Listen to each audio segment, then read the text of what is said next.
الحمدللہ رب العالمین والصلاة والسلام علی خاتم النبیین اما بعد فاعوذ باللہ من الشیطان الرجیم بسم اللہ الرحمن الرحیم قال اللہ تبارک و تعالی عز وجل فی الکلام المجید والفرقان الحمید یرفع اللہ الذین آمنوا منکم والذین اوتوا العلم درجات قال اللہ تبارک و تعالی عز وجل فی شان حبیبہ الکریم الامین ان اللہ وملائکتہ یصلون علی النبی یا ایہا الذین آمنوا صلوا علیہ وسلموا تسلیما۔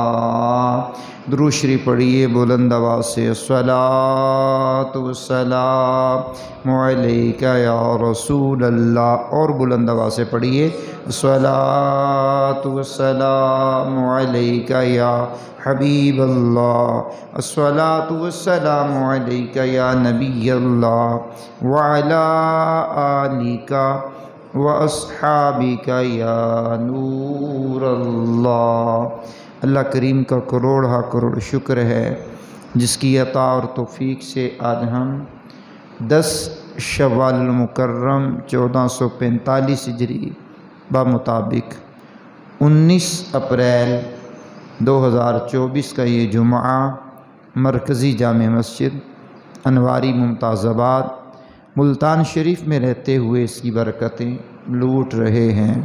عرشوں کا مالک ہماری حاضری کو اپنی بارگاہ میں قبول فرمائے۔ علم دین کے حوالے سے کچھ باتیں میں نے آپ کے سامنے پیش کرنی ہیں۔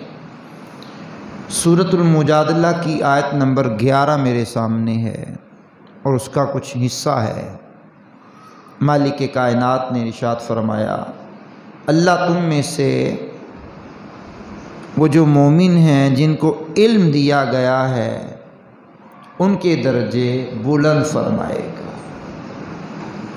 اہل علم کے درجے ان کے علم کی وجہ سے اللہ بلند فرمائے گا۔ یہ آیت کریمہ سیدنا عبداللہ بن مسعود رضی اللہ تعالیٰ عنہ جب پڑھ کر کے سنایا کرتے تو ارشاد فرماتے، لوگو یہ آیت سمجھو، ہم تمہیں علم کا شوق دلاتے ہیں۔ اللہ تعالیٰ نے ایمان اور علم والوں کے درجے بلند کرنے کا وعدہ فرمایا ہے۔ عام بات نہیں ہے، بڑی اہم بات ہے، اور مومن لا علم سے کئی درجے بڑھ کر کے ہے۔ علم نور ہے، علم روشنی ہے، علم جہالت سے نکال کر کے سلجھے ہوئے پاکیزہ معاشرے کا فرد بناتا ہے۔ علم وہ روشنی ہے کہ جس کے پھیلتے ہی جہالتوں کے اندھیرے چھٹ جاتے ہیں، اور کسی قوم کی ترقی تنزلی کا معیار جو ہے وہ علم ہے۔ علم اور علم جو ہے اس میں علم دین کو جو اہمیت ہے وہ دنیا کے کسی اور علم کو اہمیت نہیں۔ ہر علم اپنے اندر کمالات رکھتا ہے، لیکن افضل اعلیٰ عرفہ علم جو ہے وہ علم دین ہے۔ اور ہمارے حضور سرور کائنات صلی اللہ تعالی علیہ وسلم معلم کائنات بن کر کے آئے ہیں، اور ہمارے پیارے پیغمبر علیہ السلام پر جو پہلی وحی نازل ہوئی ہے وہ بھی علم سے تعلق ہے۔ اقرأ بسم ربک الذی خلق خلق الانسان من علق، پڑھو اپنے رب کے حکم سے۔ تو پہلی وحی خدا بھی بتاتی ہے کہ بانی اسلام کو علم سے کتنا شغف ہے، اور علم ہے، اور علم نور ہے، علم روشنی ہے، اور میرے کریم آقا صلی اللہ تعالی علیہ وسلم کی مبارک شریعت میں ایک جملہ بولا جاتا ہے غبطہ، غین با ساکن کر دیں گے، غب تا کے اوپر زبر ہے، ہا کو پھر ساکن کر دیں گے، غبطہ۔ اب اردو میں ٹرانسلیشن جب اس کو کریں گے تو اس کا معنی بنے گا رشک۔ رشک ایک ہوتی حسد، ایک ہوتا رشک، حسد اور ہوتا ہے، رشک غیبتہ اور ہوتا ہے۔ حسد یہ ہے کسی کی نعمت کو دیکھ کر کے جل جانا، مالک اس کو کیوں دی ہے، ختم ہو جائے اس سے، مجھے مل جائے، اس کو کہتے ہیں حسد۔ اور حسد نیکیوں کو کھا جاتا ہے، جس طرح آگ لکڑی کو کھا جاتی ہے۔ اور رشک غیبتہ جس کو عربی میں کہتے ہیں، کیا مالک نے اس کو حسین انداز دیا، کیا مالک نے اس کو دیا ہے، اللہ اس کو اور اضافہ کر دے، مجھے بھی ایسا علم دے دے، مجھے بھی ایسی نعمت دے دے، اس کو کہتے ہیں رشک۔ اور میرے کریم آقا رحیم آقا صلی اللہ تعالی علیہ وآلہ وسلم کے پیارے صحابی عبداللہ بن مسعود رضی اللہ تعالیٰ عنہ بیان کرتے ہیں، کریم آقا رحیم آقا صلی اللہ تعالی علیہ وآلہ وسلم نے ارشاد فرمایا، دو افراد کے علاوہ کسی پر رشک جائز نہیں، دو افراد ہی قابل رشک ہیں، دو افراد۔ اب پھر کریم آقا علیہ السلام نے ان دو افراد کی نشاندہی کی۔ نمبر 1، امام بخاری نے اپنی صحیح بخاری کی حدیث نمبر 73، امام مسلم نے اپنی صحیح مسلم میں 816 نمبر حدیث کو بیان کیا۔ میرے کریم آقا علیہ السلام نے فرمایا، وہ شخص جسے اللہ کریم نے مال اور وہ بھی حلال عطا فرمایا اور اسے راہ حق میں بے دریغ خرچ کرنے کی توفیق سے نوازا گیا، وہ بندہ قابل رشک ہے، اس پر آپ رشک کر سکتے ہیں۔ واہ کیا حسین انداز ہے، اللہ کریم نے اس کو مال دیا، وہ بھی مال حلال پاکیزہ ستھرا، پھر مال ملنے کے بعد یہ راہ حق میں خرچ کرتا ہے، راہ حق میں لٹاتا ہے، دین کے کاموں میں خرچ کرتا ہے، جہاد میں خرچ کرتا ہے، مدارس کی تعمیر میں خرچ کرتا ہے، مدارس کی تعمیر میں خرچ کرتا ہے، علماء پر خرچ کرتا ہے، اساتذہ پہ خرچ کرتا ہے، طلباء پہ خرچ کرتا ہے، مدارس مساجد کی ذمہ داری میں اس کے اخراجات میں خرچ کرتا ہے، غریبوں میں بانٹتا ہے، غریبوں کا خیال کرتا ہے، محتاجوں کا خیال کرتا ہے۔ تو فرمایا ایسا بندہ قابل رشک ہے، واقعہ اس پہ رشک کرنا چاہیے کہ جسے اللہ کریم نے حلال سے نوازا، مال دیا وہ بھی حلال دیا، اور پھر اپنی راہ میں خرچ کرنے کی توفیق سے بھی نوازا، تو یہ بندہ قابل رشک ہے بقول رسول کریم صلی اللہ تعالی علیہ وآلہ وسلم کے۔ نمبر 2 ارشاد فرمایا وہ شخص جسے اللہ تعالیٰ نے حکمت یعنی علم دین سے نوازا، چنانچہ وہ اس کے مطابق عمل اور فیصلے کرتا ہے اور اسے دوسروں کو سکھاتا ہے۔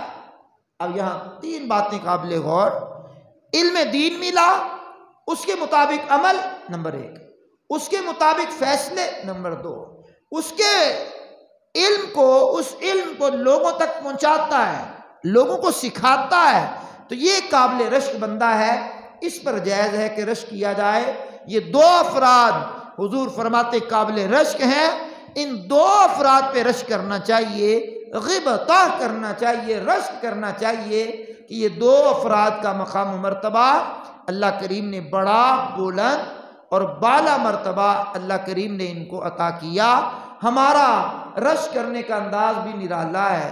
آج اگر غور کیا جائے تو ہم رشک عجیب و غریب اور غریب و عجیب چیزوں پہ رشک کرتے ہیں، کسی کے ہار سٹائل پر رشک کرتے ہیں، کسی کی قد و قامت پہ رشک کرتے ہیں، کسی کے رنگ و روپ پہ رشک کرتے ہیں، کسی کی کوٹھی اور بنگلے پہ رشک کرتے ہیں، کسی کی جناب والا عہدہ و منصب پر رشک کرتے ہیں، کسی کو کوئی صلاحیت اللہ نے عطا کی تو اس پہ رشک کرتے ہیں، جبکہ کریم آقا نے، امام بخاری و مسلم نے لکھا 2 بندوں پر رشک ہے، ایک مال حلال جس کے پاس ہو اور وہ شب و روز اللہ کی راہ میں خیرات کرتا رہے، وہ قابل رشک ہے۔ ایک جس کو مالک نے علم دیا ہو وہ اس کے مطابق عمل کرے اور اس علم کو اس کے مطابق فیصلے کرے اور اس علم کو آگے پھیلائے، تو یہ قابل رشک افراد ہیں۔ کیوں میں اس موضوع کو لے کر کے آیا ہوں علم دین کے حوالے سے؟ یہ شوال المکرم جو مہینہ ہے، اس کے ابتدا میں ہمارے پاک و ہند کے اندر دینی تعلیمی سال کا آغاز ہوتا ہے۔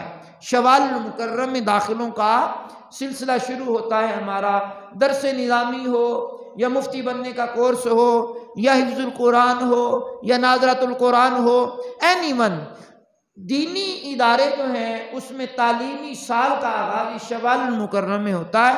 جیسے ہی رمضان گزر جاتا ہے تو دینی مدارس الحمدللہ آباد ہونا شروع ہو جاتے ہیں، اور دین اسلام کو پڑھنے والے طلباء ہوں یا طالبات ہوں، اساتذہ ہوں یا جناب والا لیڈیز ہماری ٹیچریں ہوں یا ٹیچر ہوں، یہ دینی میدان میں اتر آتے ہیں۔ تو علم حاصل کرنے کا ذرائع میں سے ایک دینی مدارس بھی ہیں، اور دینی مدارس نے وہ علم کی شمع روشن کی ہے جو قیامت تک آنے والے لوگ اس سے روشنی حاصل کرتے رہیں گے۔ زمانے کے تغیر و تبدل نے ڈائریکٹلی دین اسلام پر حملے تو نہ کیے، لیکن دین پھیلانے والوں پہ حملے کیے اور کاری ضربیں لگائیں، اور ایسی ضربیں لگائیں کہ شاید یہ کسی اور پر لگتی تو وہ ٹوٹ پھوٹ کا شکار ہو جاتے۔ لیکن دین اسلام نے جن کی تربیت کی ہے، دین اسلام نے جن کو پروان چڑھایا ہے، اور دین مصطفی جس کے ذریعے علماء و مشائخ مالا مال ہیں، وہ دین اسلام کی شمع روشن کر رہے ہیں اور قیامت تک کرتے رہیں گے، اور یہ سلسلہ اللہ کے فضل و کرم سے جاری و ساری رہے گا۔ تو علم کی بات کرتے ہوئے میرے کریم آقا رحیم آقا صلی اللہ علیہ وسلم کو اللہ کریم نے خود ارشاد فرمایا، سورہ طٰہٰ کی آیت نمبر 114 ہے میرے سامنے، میرے کریم آقا کو حکم دیا، وَقُلْ رَبِّ زِدْنِي عِلْمًا، میرے حبیب یوں دعا کرو، اے میرے رب میرے علم میں اضافہ فرما۔ میں نے شروع میں ایک بات کہی ہے، پہلی وحی خدا کیا ہے؟ اقرا، پڑھو۔ پہلی وحی خدائی ہماری پڑھنے سے شروع ہوتی ہے، پڑھو۔ اب پڑھنے کا اسلام تو مخالف نہیں ہے، پڑھانے کا اسلام تو مخالف نہیں ہے، تعلیم کا اسلام مخالف نہیں ہے، تعلیم حاصل کرنے کا اسلام مخالف نہیں ہے۔ پہلی وحی خدائی تعلیم سے تعلق، پڑھو۔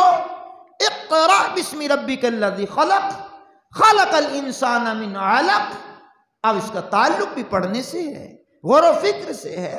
تو اب حضور جو معلم کائنات ہیں، جن کو کائنات عالم میں مالک نے اتنا علم دیا، ما کان وما یکون، جو ہو چکا جو ہوگا، سارا علم اللہ نے کریم آقا علیہ السلام کو عطا کیا۔ اور میرے کریم آقا صلی اللہ علیہ وسلم نے اپنے خطبات میں یہ بھی ارشاد فرمایا، پوچھو جو مجھ سے چاہتے ہو، سوال کرو میں بتاؤں گا، پوچھو میں جواب دوں گا، پوچھو۔ راوی کہتے ہیں حضور نے ابتدائی مخلوق سے لے کر کے انتہا تک، یہاں تک کہ جنتی جنت میں داخل ہو گئے، جہنمی جہنم میں داخل ہو گئے، ایک ایک چیز کو حضور نے بیان کر دیا اور سب کا سب بیان کر دیا۔ راوی کہتے ہیں ہم نے ہاتھ جوڑے، حضور بس کیجئے، ممبر اقدس سے نیچے تشریف لائیے۔ پھر فرمایا جس نے یاد رکھا اس نے یاد رکھا، جو بھول گیا وہ بھول گیا۔ اتنے بڑے عالم حضور، کائنات عالم میں ان جیسا کوئی عالم نہیں ہے۔ وَعَلَّمَكَ مَا لَمْ تَكُنْ تَعْلَمْ وَكَانَ فَضْلُ اللَّهِ عَلَيْكَ عَظِيمًا۔ میرے کریم مالک نے ارشاد فرمایا میرے حبیب کے بارے میں کہ اللہ کریم نے محبوب آپ کو وہ تمام علوم دے دیے جن کو آپ پہلے نہیں جانتے تھے۔ اللہ کا یہ آپ پر فضل عظیم ہے، عظیما۔ پوری کائنات کو جو علم ملا، الا قلیل، وہ قلیل ہے۔ کل متاع الدنیا قلیل، دنیا کی متاع قلیل ہے۔ اب پوری دنیا کی متاع کو قلیل کہا، جو آپ کو علم دیا اس کو عظیم کہا۔ جس کے قلیل کا ہم شمار نہیں کر سکتے، اس کے عظیم کا شمار کیسے کریں گے؟ تو اتنے بڑے عالم کو کہا وَقُلْ رَبِّ زِدْنِي عِلْمًا، حبیب یوں دعا کیجئے، اے میرے رب میرے علم میں اضافہ فرما۔ حضور نے مال و دولت میں اضافے کی دعا نہیں مانگی، حضور نبی کریم نے دعا مانگی ہے تو علم میں اضافے کی دعا مانگی ہے، جبکہ خود بھی بہت بڑے عالم ہیں، معلم کائنات ہیں، لیکن پھر بھی علم میں اضافے کی دعا مانگ رہے ہیں۔ تو یہ علم ایک ایسی چیز ہے کہ جو رب کائنات جل وعلا کی بارگاہ میں بڑا مقبول علم ہے، پھر علم بھی ہو وہ بھی دینی علم ہو تو اس کی کیا بات ہے۔ عبداللہ ابن عباس حضور نبی کریم رؤوف الرحیم علیہ السلام کے قریبی رشتہ داروں میں بھی ہیں، اور آپ صلی اللہ علیہ وسلم کی امت کے بہت بڑے عالم بھی ہیں، بہت بڑے فقیہ بھی ہیں۔ حضور نبی کریم علیہ السلام کی خدمت میں ایک مرتبہ انہوں نے رات گزاری تو حضور صبح سے پہلے اٹھے، نماز تہجد وغیرہ کی ادائیگی کے لیے کریم آقا بیت الخلاء میں تشریف لے گئے۔ واپسی پر انہوں نے حضور کی خدمت کرتے ہوئے پانی کا اہتمام کیا کہ جان عالم سید عالم تشریف لائیں گے اور وضو فرمائیں گے۔ حضور نبی کریم بیت الخلاء سے فارغ ہوتے ہوئے جیسے تشریف لائے، آپ نے دیکھا کہ پانی تیار رکھا ہے وضو کرنے کے لیے۔ کریم آقا مسکرائے اور ارشاد فرمائے یہ پانی کس نے رکھا ہے؟ بتایا گیا عبداللہ ابن عباس نے پانی رکھا ہے آپ کے لیے۔ میرے کریم آقا صلی اللہ تعالی علیہ وسلم مسکرائے اور میرے حضور سراپا نور علیہ السلام نے دعا دی ہے، اور وہ دعا کیا دی ہے آئیے سنیے ذرا، اس دعا کا انداز کیا ہے اور دعا کون سی ہے۔ میرے کریم میرے رحیم آقا علیہ السلام نے فرمایا الہی اے میرے اللہ، عبداللہ ابن عباس کو دین کا عالم فقیہ بنا دے اور اسے تفسیر قرآن کا علم عطا فرما۔ سبحان اللہ، کیا بات ہے۔ اب محبوب پاک صلی اللہ علیہ وسلم نے یہاں بھی جو دعا کی ہے علم کی دعا کی ہے اور علم تفسیر کی دعا کی ہے۔ راضی ہوئے، خوش ہوئے، دعا سے نوازا، اور دعا کون سی؟ علم کی۔ مالک اسے عالم بنا، بہت بڑا عالم بنا، فقیہ بنا، اسے قرآن کی تفسیر کا علم عطا فرما۔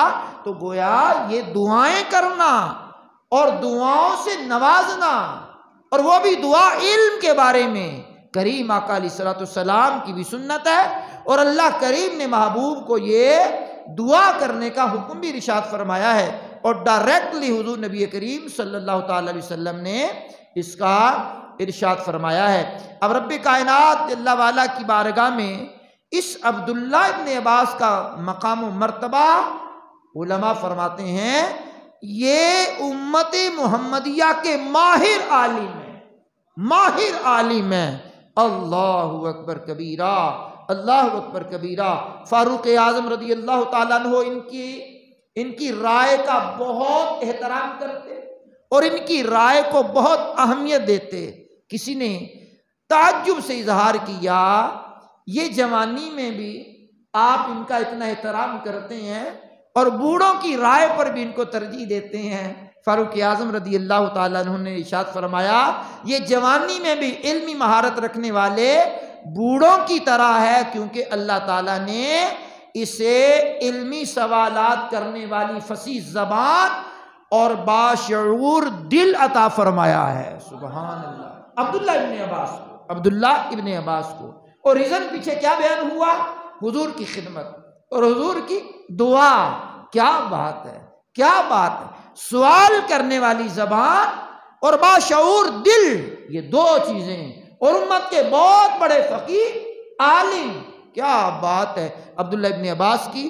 اب سنیے میرے کریم آقا رحیم آقا صلی اللہ تعالی علیہ وسلم کی مبارک شریعت میں علم کی بات، اور علم پڑھنا، علم پڑھانا، علم سیکھنا، علم سکھانا، علم سیکھنے کا ذریعہ بننا، علم سکھانے کا ذریعہ بننا، علم سکھانے میں معاونت کرنا، انتظامات کرنا، علم پڑھنے پڑھانے میں تعاون کرنا، علم پڑھنے پڑھانے والوں سے محبت کرنا، علم پڑھنے پڑھانے والوں پر شفقت کرنا، یہ وہ امت کا وہ طبقہ ہے کہ جو امت کو روشنی کی طرف لاتا ہے، اجالے کی طرف لاتا ہے، امت کا شعور بیدار کرتا ہے، امت کو راہ ہدایت پر گامزن کرتا ہے، اور امت کو صحیح ٹھیک راہوں پر چلاتا ہے۔ آج اس پرفتن دور کے اندر دینی مدارس سے لوگوں کا رجحان ختم کرنے کے نت نئے جال پھیلائے جاتے ہیں، اور نت نئے جالوں میں لوگوں کو پھنسایا جاتا ہے، اور لوگوں کو دین اور دین کے ماننے والوں سے دور کرنے کی دن رات کوششیں جاری ہیں۔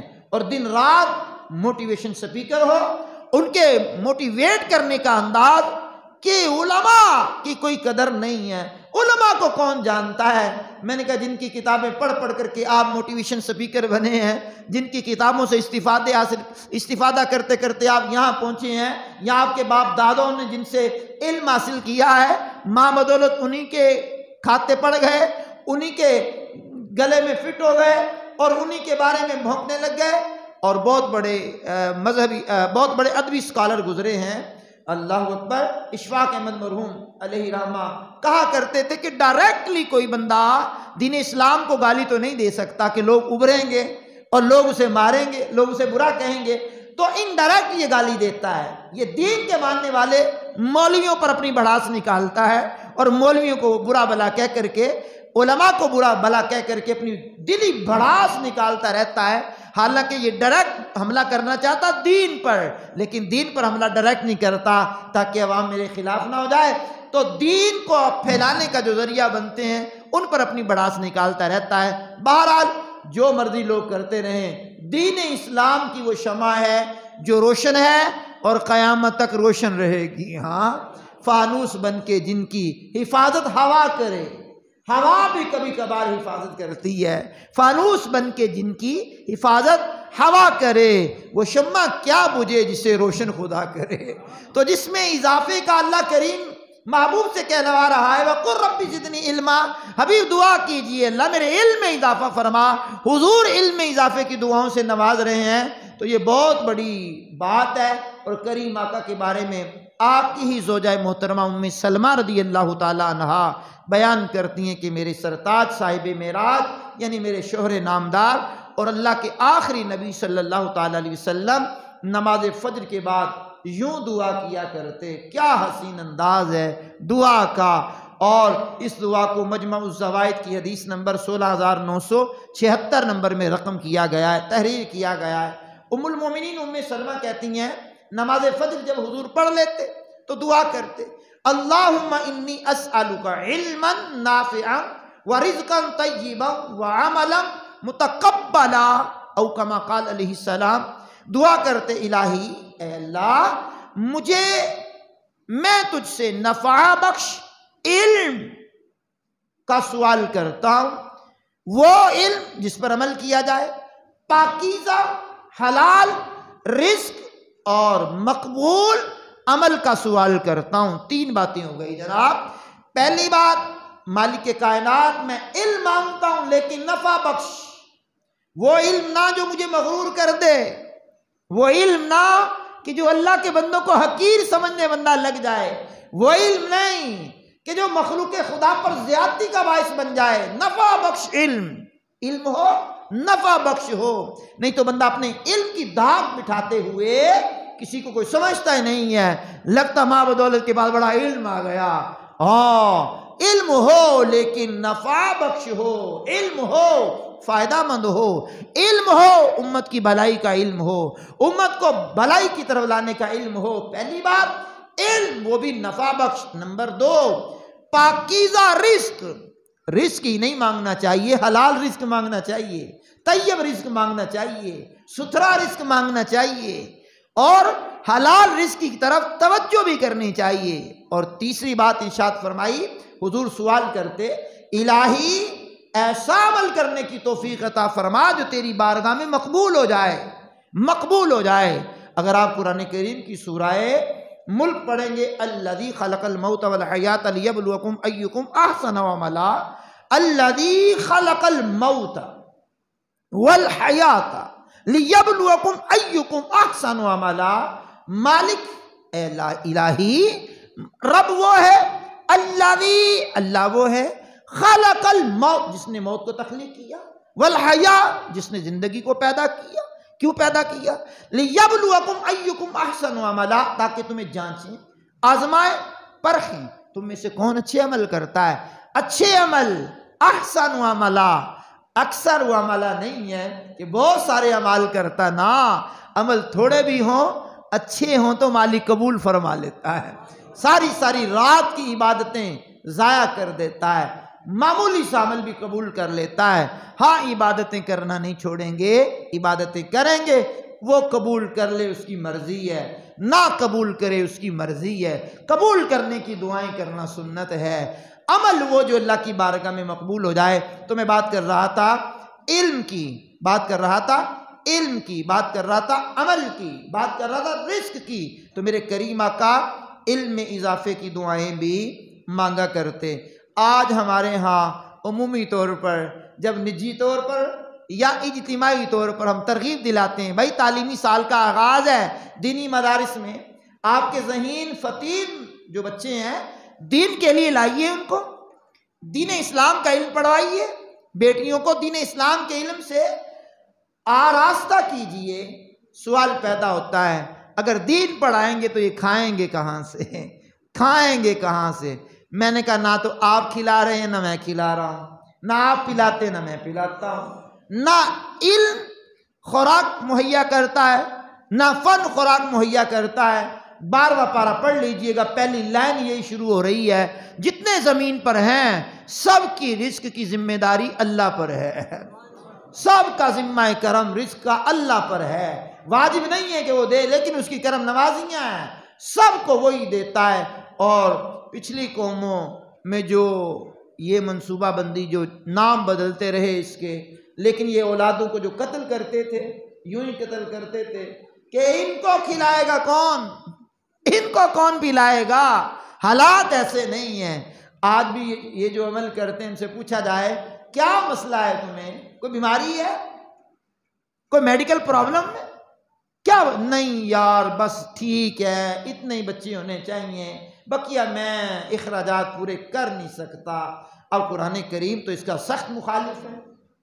میرے سامنے سورہ انعام کی آیت نمبر 151 ہے، 51 ہے۔ مالک فرماتا نحن نرزقکم وإیاہم، تمہیں بھی ہم ہی رزق دیتے ہیں اور انہیں بھی ہم ہی رزق دیں گے، یعنی تم جو کھا رہے ہو وہ بھی ہم نے دیا ہے، اور جو تمہاری آل اولاد آنے والی ہے اسے بھی ہم ہی رزق دیں گے، تم نہیں دو گے ہم دیں گے۔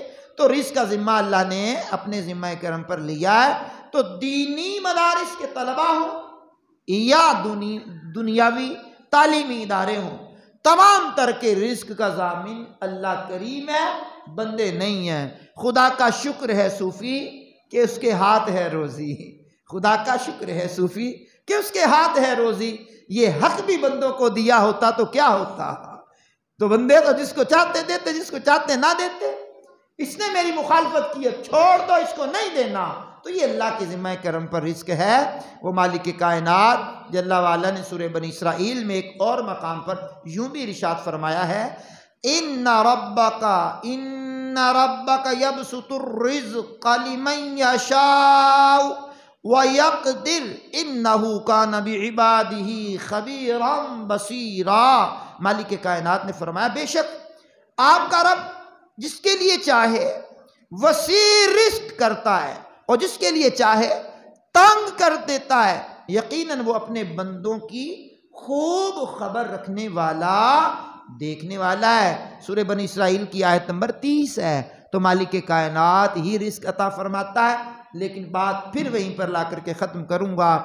دینی مدارس میں تعلیمی سال کا آغاز شوال المکرم سے ہوتا ہے۔